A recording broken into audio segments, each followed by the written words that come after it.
Esse é tempo de partido. Tempo de homens partidos. Em vão percorremos volumes, viajamos, nos colorimos. Os homens pedem carne, fogo, sapatos. E as leis não bastam. Os lírios não nascem da lei. Meu nome é tumulto, escreve-se na pedra.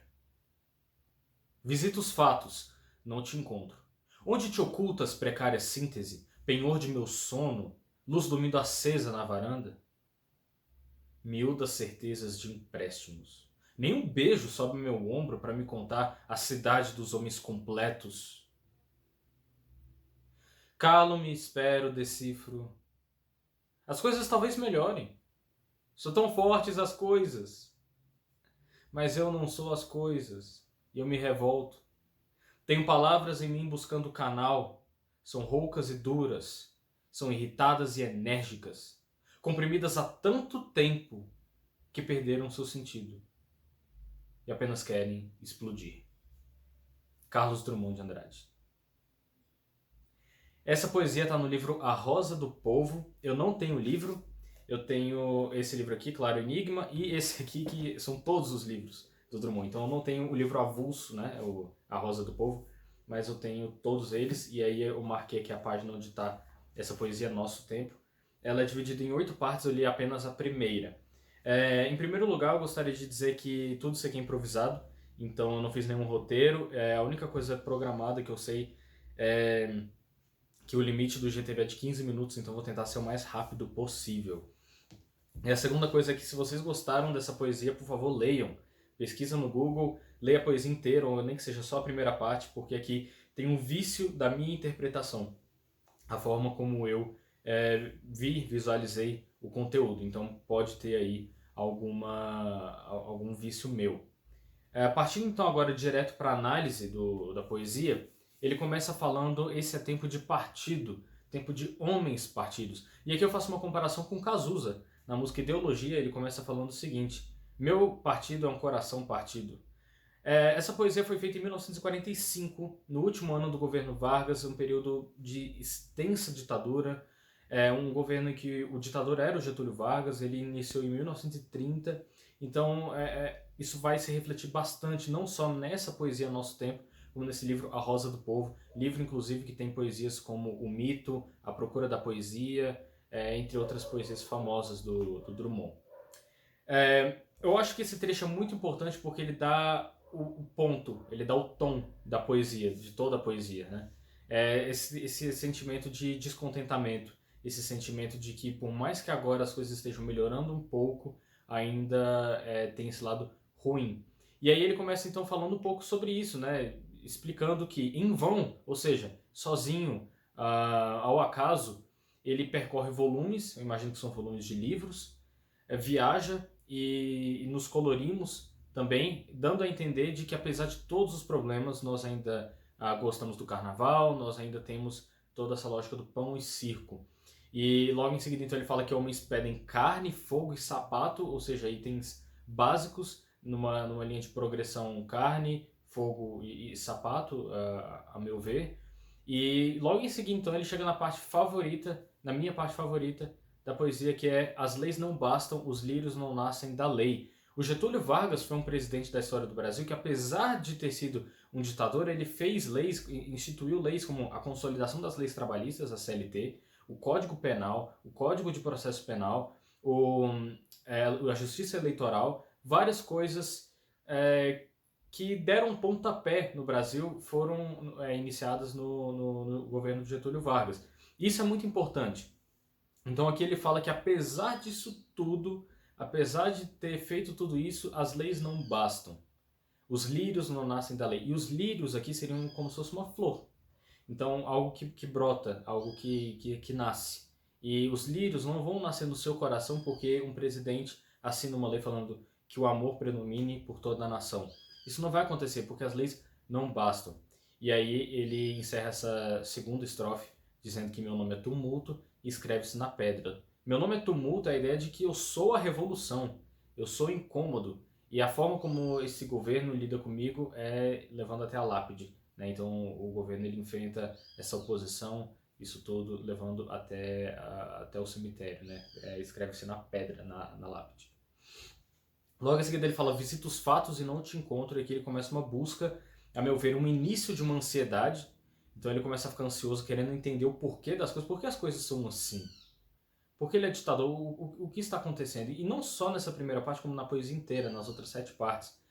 Então visita os fatos, os acontecimentos, tudo que está acontecendo e não te encontro. Onde te ocultas? E logo em seguida vem 3 qualidades dessa coisa que ele está procurando. Precária síntese, penhor de meu sono e luz dormindo acesa na varanda. Quanto à precária síntese, eu vejo que síntese aqui, apesar de ser sinônimo de resumo, eu vejo a síntese como um resumo de passos, de tópicos. Ao passo que você pode falar, por exemplo, o resumo da história do Brasil vai ser destacando os momentos mais importantes, a síntese da história do Brasil vai ser as etapas até chegar ao momento no qual nós nos encontramos agora. Então, precária síntese seria de qual é o acontecimento, o sistema, sei lá, capitalista, sistema de trabalho, que é precário. E ele justifica, então, lá na segunda qualidade, que é penhor do meu sono. Penhor aqui é uma palavra que significa dar algo como garantia. Então, penhorar isso, eu estou dando esse meu bem como garantia de uma obrigação. Então, esse trabalho, esse exercício social, tudo que tem acontecido, eu coloquei em penhor do meu sono, porque se eu não trabalhar, eu não tenho dinheiro para comprar comida, para dormir e tudo mais. E a terceira qualidade é luz dormindo acesa na varanda. E aqui eu visualizo o Drummond sentado na varanda lá do Rio de Janeiro, inclusive foi por isso que eu escolhi essa blusa aqui. Sentado na varanda e procurando isso, né? Sabe quando, por exemplo, você vai pegar um avião, olha pela janela e começa a procurar coisas que você, na verdade, não está procurando? Coisas que você pensa, onde é que será que está a minha casa? Começa a olhar. Eu acho que é mais ou menos por aí. Ele procura, então, algo, mas ele não sabe muito bem qual é a forma dessa coisa que ele está procurando. Então, ele chega falando, onde te ocultas, precária síntese, penhor de meu sono, luz dormindo acesa na varanda, e ele traz uma resposta. Miúdas certezas de empréstimos. Ou seja, as certezas que ele tem não são só pequenas, miúdas, como são emprestadas. E esse empréstimo pode ser do futuro, a ideia de que as coisas vão melhorar, retomando a primeira estrofe, de que agora nós temos partidos políticos, né, 1945, ali no final da ditadura, mas os homens estão se dividindo. Ou pode ser a ideia de um empréstimo de uma filosofia, do comunismo, do socialismo, algo de algum pensamento de alguma pessoa da época, um empréstimo nesse sentido. Logo em seguida, ele fala que não é tempo de amor, de carícias, de afagos, de compaixão, de esperança, nada disso. Ele diz nenhum beijo, e esse beijo representaria a carícia, representaria o afago, o amor. Nenhum beijo sobe ao meu ombro para me contar a cidade dos homens completos. Ou seja, é tempo de guerra, de destruição, de desesperança. Nada está organizado. É tudo um caos. Ele então, na última estrofe, ele fala o seguinte: calo-me, espero, decifro. Eu acho que aqui ele está usando o racional, ele acionou o lado racional, ele diminuiu essa ansiedade, agora ele está olhando tudo sob uma ótica mais racional, analisando de fato os fatos e vendo o que realmente aconteceu. E então ele diz: as coisas talvez melhorem, são tão fortes as coisas, ou seja, nesse meio capitalista, o café, as indústrias, as coisas são tão fortes, e essas coisas talvez melhorem com o tempo, mas ele não é as coisas, mas eu não sou as coisas, e eu me revolto. Apesar das coisas então terem força, ele como ser humano também tem força, e ele por ter uma força humana, ele se revolta. E logo em seguida então ele dá a entender o que seria essa revolta. Tenho palavras em mim buscando canal. E esse canal aqui é um canal geográfico, eu visualizo, porque a televisão na época não era algo muito corriqueiro, não era algo que se via muito. Os canais de televisão, inclusive, não eram de forma alguma parecido com o que nós temos hoje. Então, o canal que eu visualizo ali, até porque na época já existia o canal do Panamá, o canal de Suez, eu acho que o que ele visualizou é o canal geográfico, ou seja, um caminho estreito, artificial, natural, que leva a algum outro ponto. Por exemplo, o canal do Panamá vai te levar do Oceano Atlântico até o Oceano Pacífico e vice-versa. E é um canal estreito. A mesma coisa com o canal de Suez, entre outros canais pelo mundo. Você pode entrar no Rio São Francisco, pegar um canal e chegar a algum ambiente bastante remoto do Brasil, da geografia brasileira. Então ele tem palavras dentro dele buscando algum canal, alguma forma de sair ali desprevenido, sem que seja muito percebido. E são palavras duras, são palavras roucas, irritadas e enérgicas, ou seja, que tem potência, são palavras que incomodam, que podem causar um barulho, remetendo lá ao início, quando ele diz que o nome dele é tumulto. E ele então termina falando que estão comprimidas há tanto tempo, são palavras que estão há 15 anos guardadas. São palavras assim que ele viu tanta coisa acontecendo que essas palavras até perderam seu sentido. E aqui eu posso até fazer uma comparação, por exemplo, com a palavra pandemia. Nesse ano agora, 2020, 2021, de tanto ser usada essa palavra pandemia, perdeu o sentido.